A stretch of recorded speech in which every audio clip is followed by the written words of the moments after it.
Yes, in many ways, a typical American campus. But if you think good looks is all there is to Penn State, you're in for a surprise.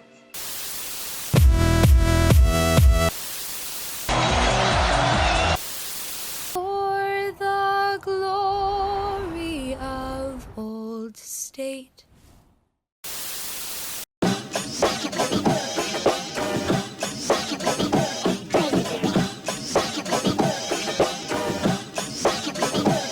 We're going to talk about freedom, but we're going to talk about it as a sociologist. And it's really important because we're going to talk about things outside of sociology, okay? But you got to stay focused on the sociology. And the sociology is how we live our lives. It's not about our ideologies or our philosophies or things outside of us.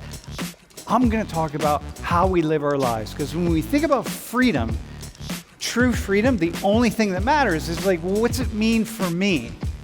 What's it mean for me on a day-to-day basis? So like the things I want to do, can I do all of the things that I want to do?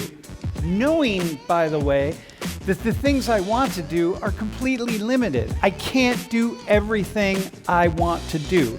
On the other side, there are the rules that we have to follow. So when I think about how free I am, and I want to assess my level of freedom, the one thing that I'm going to be thinking about are how many things, what is out there forcing me to do things that I may or may not choose to do. It's not about governments. It's not about I live in a democracy, so therefore. It's about every single day. When I wake up, what am I choosing to do? What do I want to do? And am I able to do what I want to do? And how many rules are there? They're forcing me to do things, in particular that I don't want to do. We have 3 volunteers today. We have someone from Saudi Arabia, we have someone from China, and we have someone from the United States. And we're going to compare the lives of these 3 people to say like, hey, what is this like? Okay?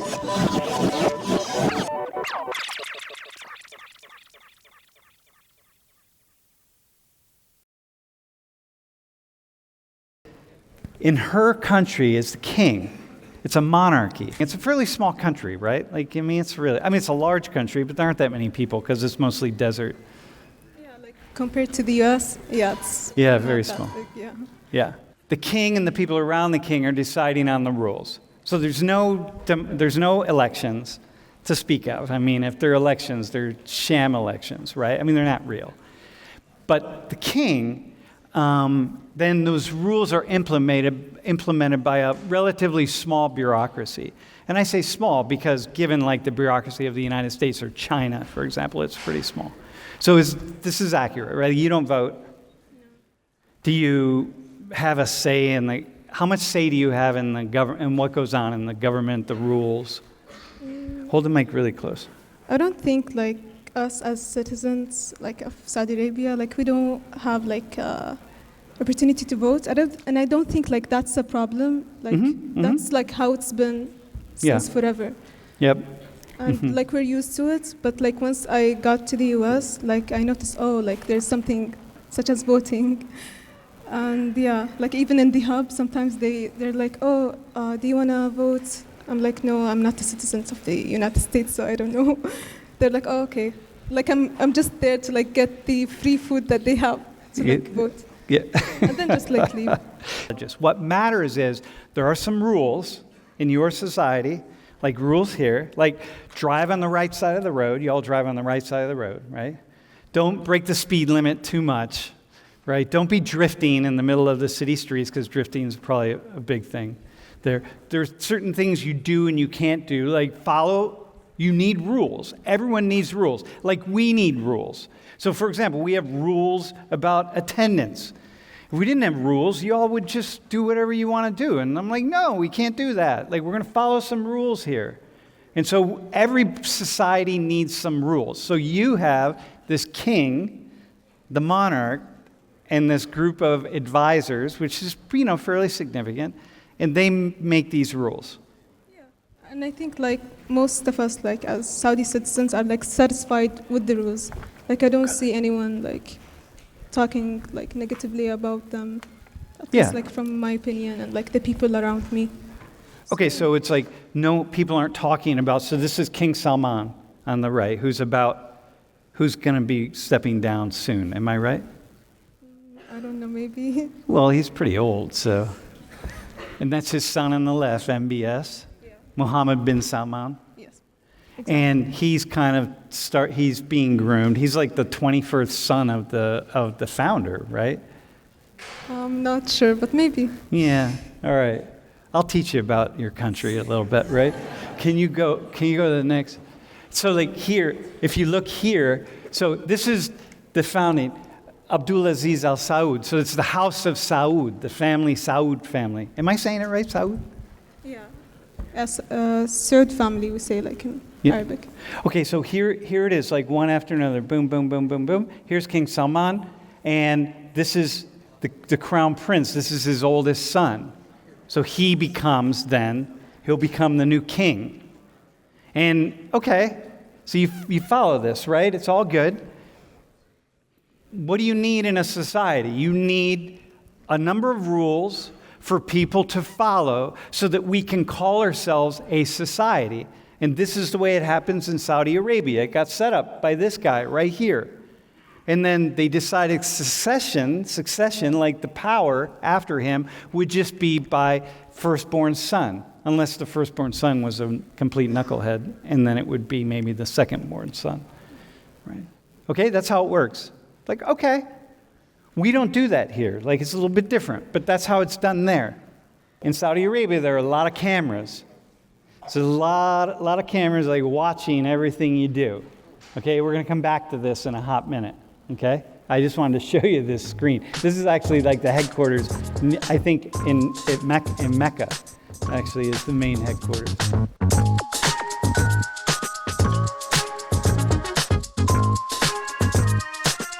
So you all have a president, and the president has a network of people around him who is making the rules.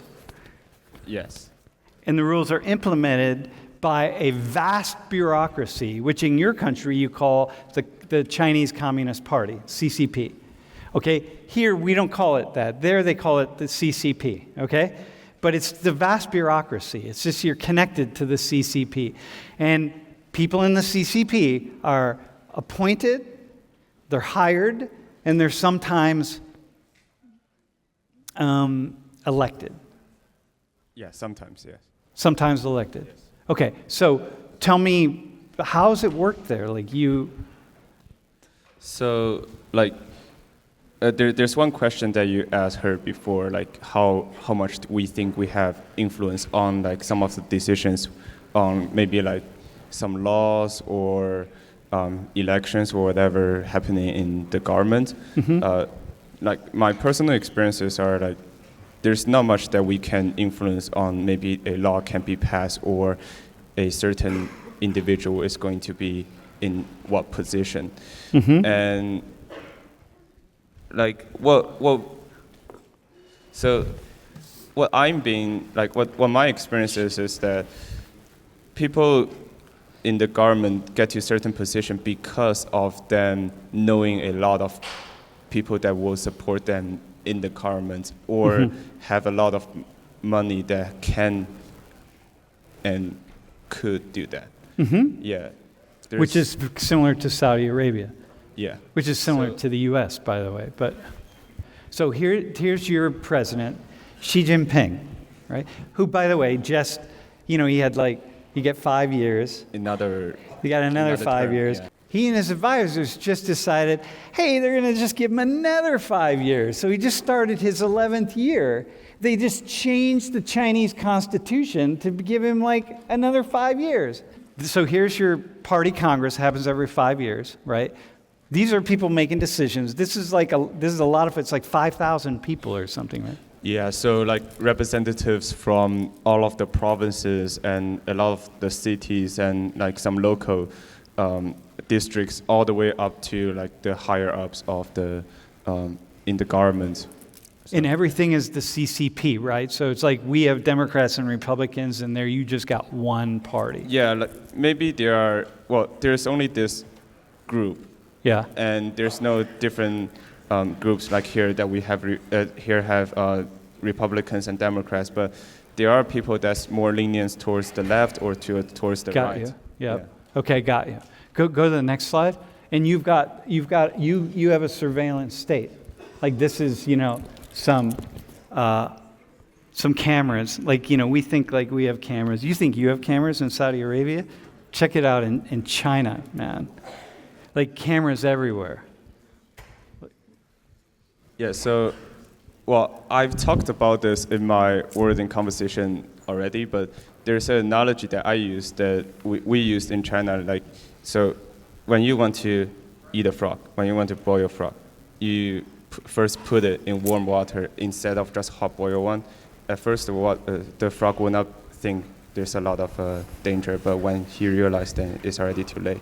So that's why the surveillance thing has been slowly around since we're born. Yeah, before you were born. Yeah, even before we were born, but it just got even better and more just better, smarter. More effective. Yeah, and more effective. Well, here, go to the next slide. You can see here, like, in China, they're so good that you can just pick people out and know something about them. Like, so you're walking across the street here in State College, and someone can just be watching and know something about each person, man. Okay? I mean, it's not as far-ranging as it could be, or maybe will be, but who knows, right? But this is somewhere about where we're at. Okay? Yeah. Even especially during COVID, even if you are wearing a mask or something, they can still have facial recognition and know who you are and your name, date of birth, even how much you have in your bank account and something like that. Yeah, a lot about you, which is probably what some of this stuff says. I don't know.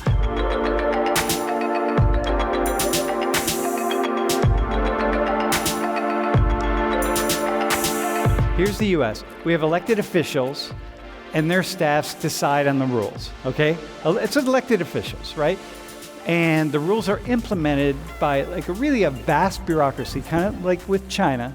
Vast bureaucracy, people that are elected, they're appointed, and they're hired into the government, right? So this is the U.S. Who are the elected officials? Who are the elected officials? U.S. is broken down to executive, judicial, and legislative branches. So we elect both people in the executive branch, so think the president, but on a more local scale, you have a mayor or a governor for a state. And then on the judicial, you have the Supreme Court, which is federal, and you elect people there. But also on the local side, you have local judges as well, and they are elected. Yeah, but most of our federal judges are appointed, right? At half. So let me ask you, right? When you see elected officials, do you feel as an American like, hey, I put these people into power. Like, I did this. I'm part of this. Because, she doesn't have that because they've never had elections. He basically does. They have elections in China, but there's basically one candidate, right?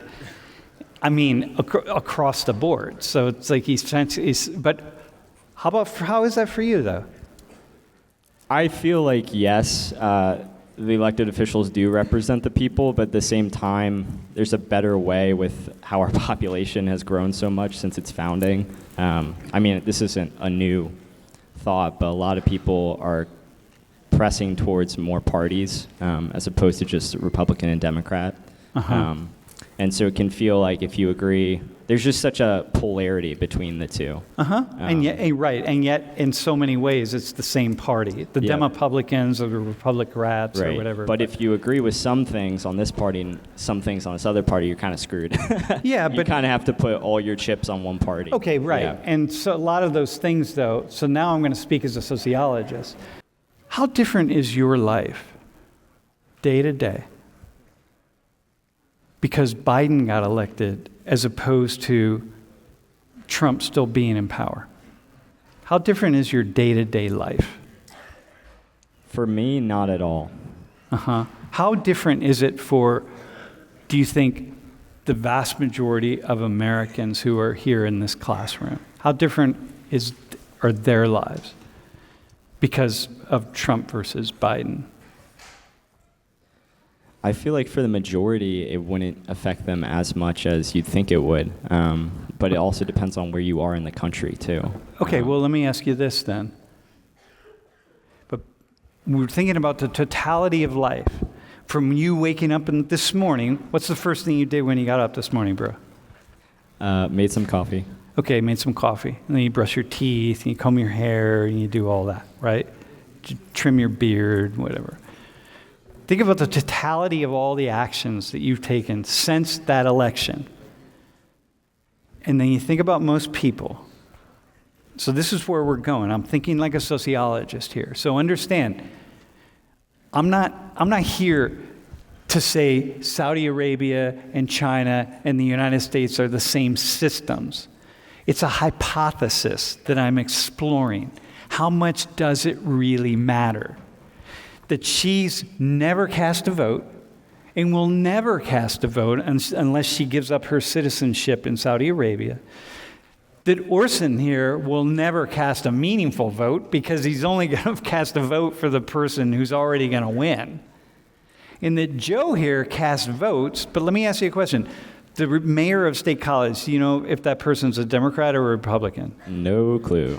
Okay. So local fight, like you think like, okay, well, this is going to matter for you at the local level, but that you don't even know. You have no idea. You have no idea what's going on. Here, let me just show you something. Next slide. So here is the financial wealth distribution just of the U.S. Of Congress and Senate. Okay, so let me explain what this means. So the top, so this is Senate down here, and here's Congress. The darkest green are people that have the wealth of the richest 1% of Americans. Okay, the richest 1% of Americans. So all of these dark green people, they have the same wealth as the richest 1% of Americans. Then you have the lime green, the next 9%. So the richest 10% of Americans, these people are similar to them in how they are. You know what I mean? Like, because trust me, it matters. If you're a millionaire, you just think differently than if you're poor. You're going to represent people differently. We have an entire system that's based on these people needing to go out and raise money in order to get reelected. So they're only going to raise money from wealthy people. They're not going to raise money from poor people. And then you look at the following 10%, the bottom 90%, which is this people right here. The bottom 80%, the poorest 80%, are these folks right here. Meaning that even at this level, these people up here who are making their most consequential decisions, they don't represent the vast majority of people. So I'm not really sure how different it is.